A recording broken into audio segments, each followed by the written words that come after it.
ใช่ใช่อัเล็กก็จะชอบแต่นั่นเด็ดชอบคือแล้วแต่กันแล้วจะได้ชอบอยู่แต่เนาะใช่ใช่จริงต้องทันแหละ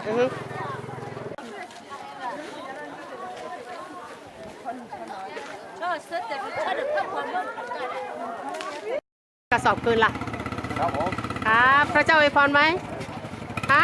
พระเจ้าอวยพร